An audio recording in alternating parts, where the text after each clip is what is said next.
My husband and I, 29-year-old male, 27-year-old male, went through the surrogacy process and had our son 4 months ago. We were thrilled when my sister, 31-year-old female, announced her pregnancy, and we found out we would be having children very near the same time. Our niece was born a little over 2 months after our son. My situation and my sister's closely mirror each other. Our husbands both work typical 9 to 5s with 30, 45-minute commutes. My sister is a stay-at-home mum, and I do freelance work from home. For the first 2 weeks after our son was born, the first of which my husband took off of work, we would both take partial night shifts. Once I felt like I had at least some of my bearings on parenthood, I offered to take over completely on weeknights while he does mornings before work plus weekends. It's a collaborative process, and that breakdown of parenting just made sense to me. My husband was the one leaving our home to work every day. He was the one who had to be up by a specific time and make a drive.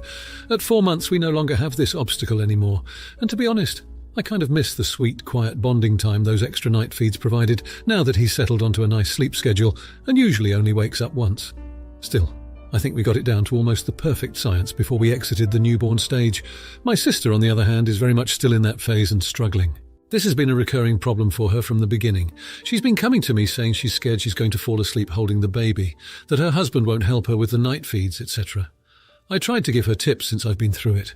I suggested she let her partner take over in the evenings, around 6 to 9 p.m, so she can go to bed early and catch a few more hours, nap when baby naps, etc. She shot down everything saying that wouldn't work for them, and that she just needed her partner to do some of the night feedings. I reminded her that her husband is the one commuting in the mornings, and falling asleep while driving was a very real possibility, and that I had lived through it and so could she. I then offered to watch her daughter for a few days so she could catch up on sleep. She took major offence to both of these things.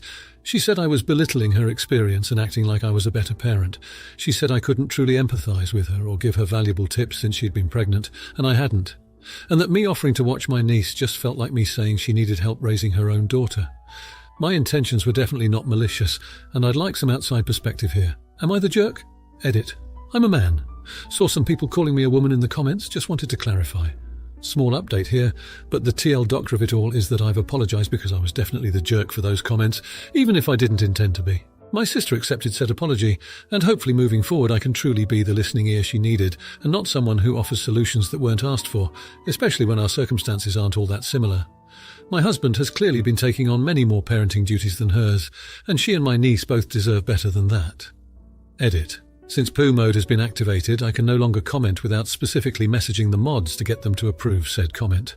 I don't really feel like bothering them over and over again, so as much as I would like to continue engaging, I think I'll just leave things here. I appreciate all the feedback though. Thanks for the kind words and the knowledge lots of you have been providing. Now for a few comments before the update.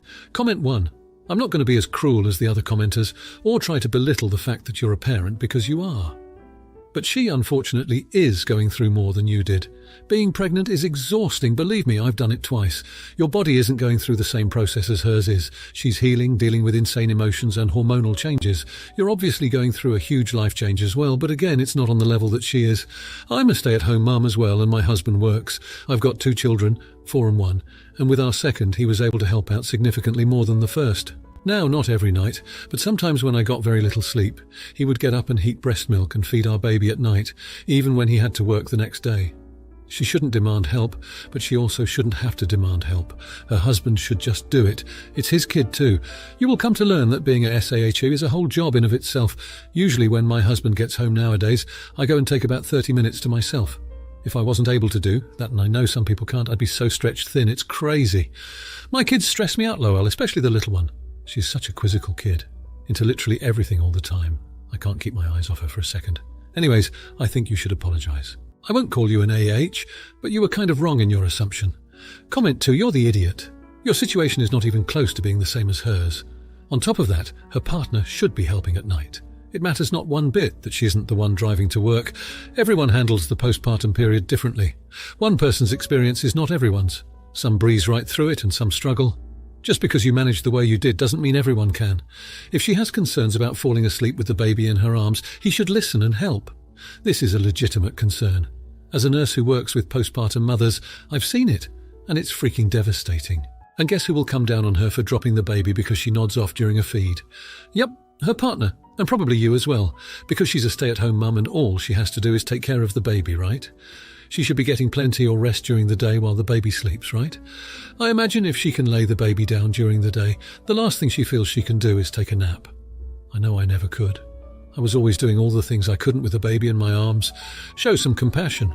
Instead of trying to tell her what she should be doing, offer to help with some things around the house, or just let her vent and offer no suggestions.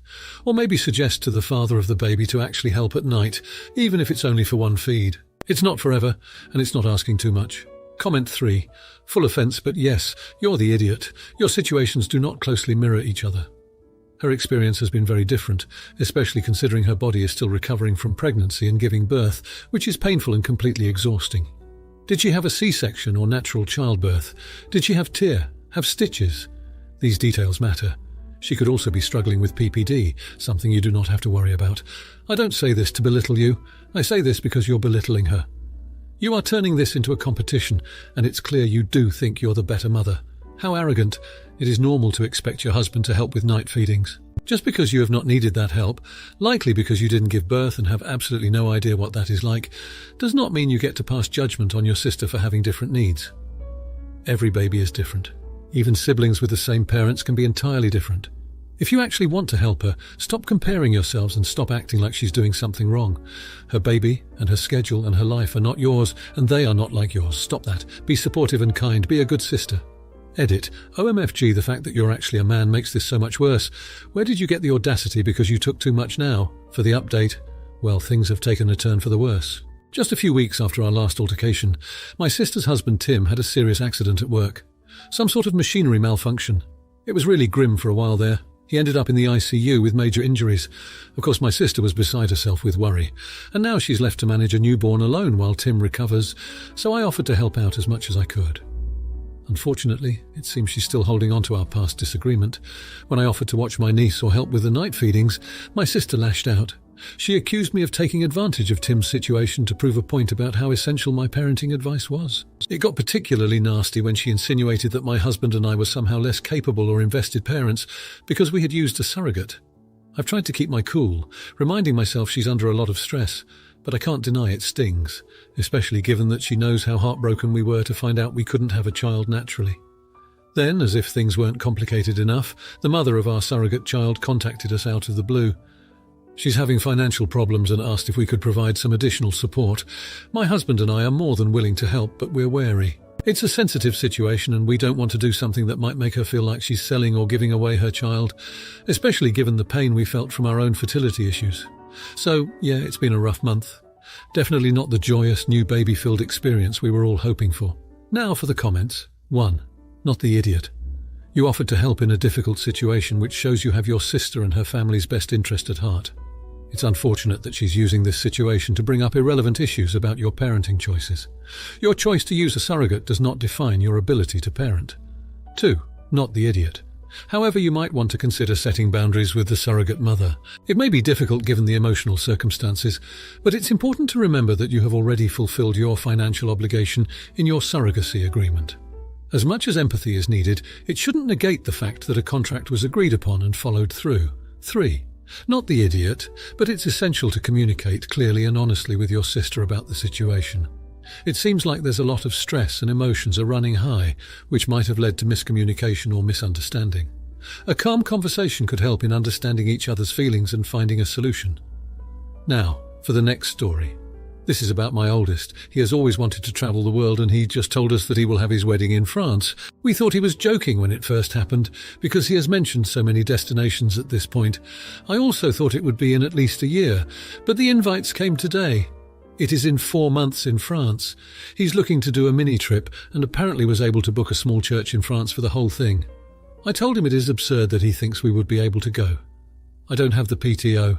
I have already used most of it this year. Our youngest are in school. We don't have the money to have 5 wife and 3 minor kids. People take plane trips to France and I don't think my wife even has a passport. We got into a huge argument about it, so I want to know if we are being jerks on this. To make things clear, we didn't think it would be in France since he changed wedding ideas so many times. Also, we thought it would be fall 2024. January came out of nowhere. Now, for a few comments before the update. Comment 1. I'm from a different European country and I looked into getting married in France. For non-residents, it's actually quite difficult. You need to be resident in the country for a period of time, I believe 3 months, but may have changed. And all your documents must be translated into French and be approved by a legally qualified French solicitor. So, something doesn't add up here. Unless they are having the legal part done elsewhere and having a non-legal ceremony in France, which is presumably possible. Either way, not the idiot. If it's a destination wedding, it's usually something you get told about well in advance. At least 12 months beforehand to give people a chance to get time off, save some money, etc. Comment 2. Not the idiot who ever wants a destination. Weddings should be prepared that loved ones can't attend. Getting time off, finding accommodations, getting paperwork done and being able to afford it are no small obstacles. ETA. Thank you all for this many upvotes. Looking at this, I think attending a destination wedding costs more than my whole wedding in April. Darn, some people are crazy. Comment 3. Not the idiot. Can't he come home and have a small wedding for close family, but only if he's going to travel from where I assume USA? Sending an invitation 4 months before wedding feels a bit tight. Has he known his assuming wife or partner long? When he is taking such a quick wedding, I'm curious how he expected someone to travel across the globe on a short notice. Now, for the update, well read it, it's been a wild ride, but I'm happy to say it's all come together rather beautifully. The day after my last post, my spouse and I sat down and had a long, serious discussion. We acknowledged our fears and concerns, but decided that we couldn't let them stand in the way of our eldest child's happiness. We knew we had to make this work somehow. So we started planning. First, we approached our respective employers. There was a bit of grovelling involved, but they were surprisingly understanding. We were able to negotiate a slightly extended leave and even received unexpected financial help for the trip from my spouse's company. It's the first time our jobs have ever been this supportive, and we were very grateful. As for the younger kids, we decided to turn this into an educational experience. We spoke with their teachers and managed to arrange for some assignments they could complete while we're in France. The teachers loved the idea. They're even going to turn it into a class project. Now the kids are thrilled about the trip and they're looking forward to learning about French culture. The financial constraints were a major concern, and we had to make some sacrifices. We cut out all non-essential spending and started saving every penny we could. We didn't manage to save enough for a luxurious trip, but we did scrape together enough for the basics. As for the rest, a very generous family friend heard about our predicament and offered us a low-interest loan. We were hesitant at first, but after understanding the terms, we gratefully accepted. As for the passport situation, it was easier than we anticipated. My spouse never had a passport because there was never a need for one.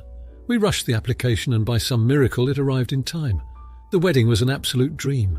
Our child was radiant, the setting was breathtaking, and we were able to be there for it all. The joy on our child's face when they saw us, I can't even describe it. The sacrifices, the stress, the planning, it was all worth it. So, here we are back at home, feeling a little bit jet-lagged but filled with happiness. It's not been easy, but we've learned so much. We've learned that we can overcome our fears when we need to, that sometimes you have to make sacrifices for the people you love, and that kindness can come from the most unexpected places. And most importantly, we've learned that no matter where our children decide to get married, whether it's in our backyard or halfway across the world, we'll find a way to be there. Because in the end, that's what family does. Now, for the comments. 1. Not the idiot.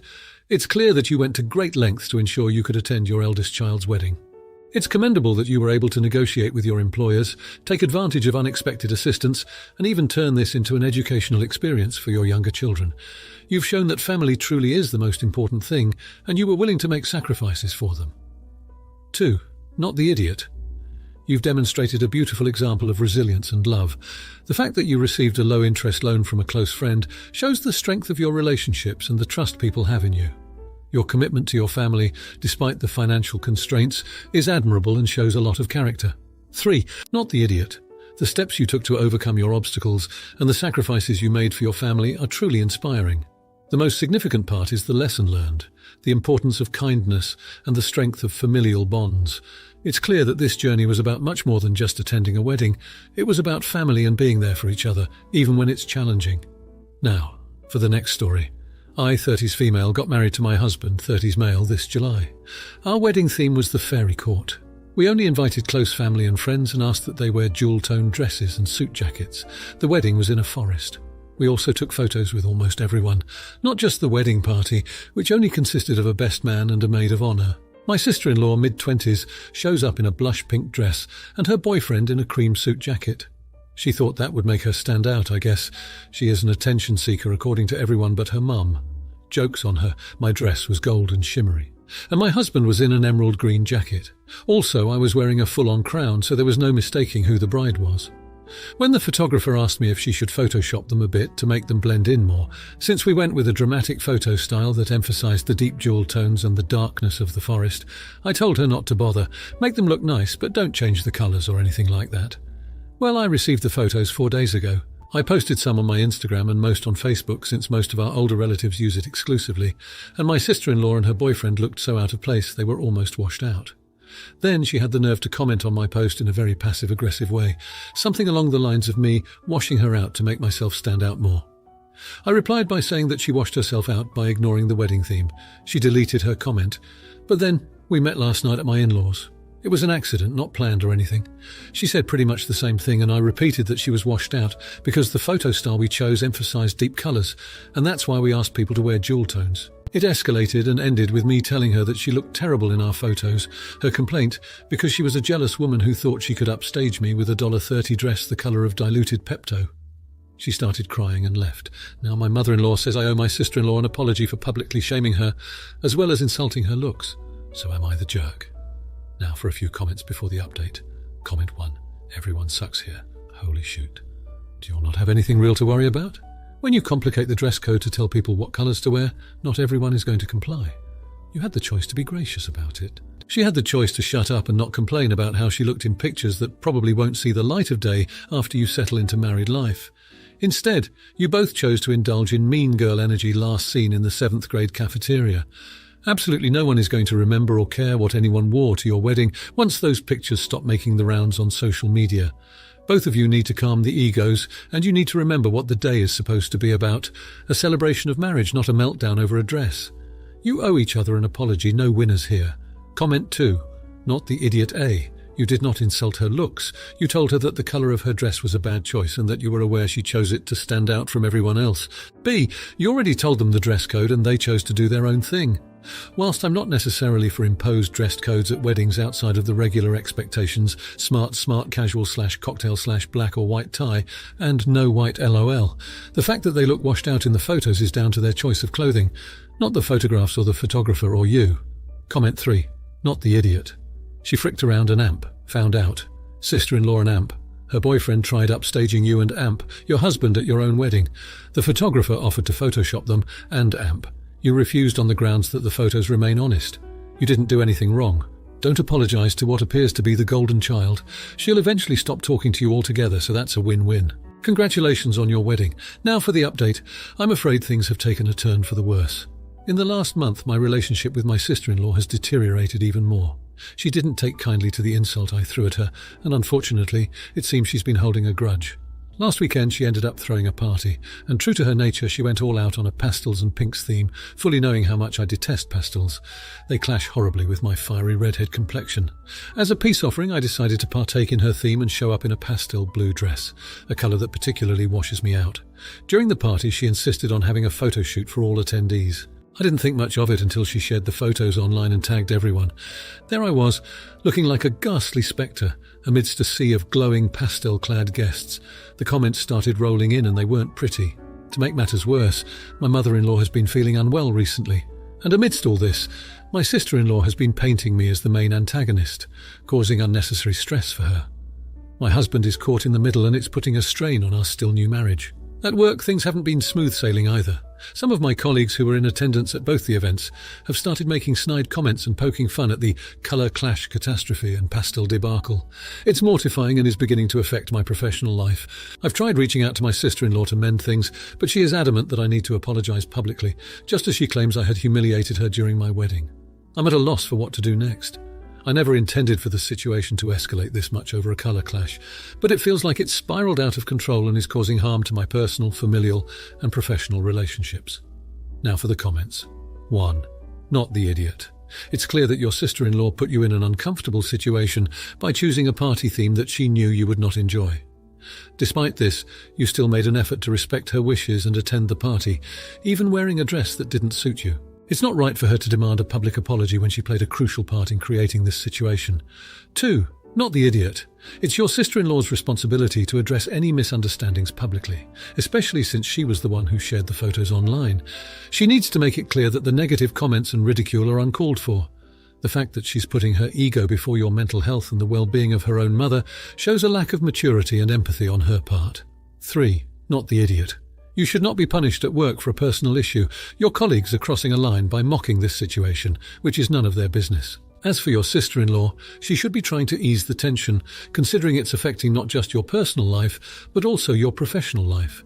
If she insists on a public apology, perhaps you should consider seeking advice from a third party or a professional mediator. If you like this video, you'll probably like these too. Also, while you're here, please consider subscribing. It's your support that keeps this channel alive and allows me to make better and longer videos. Have a great day.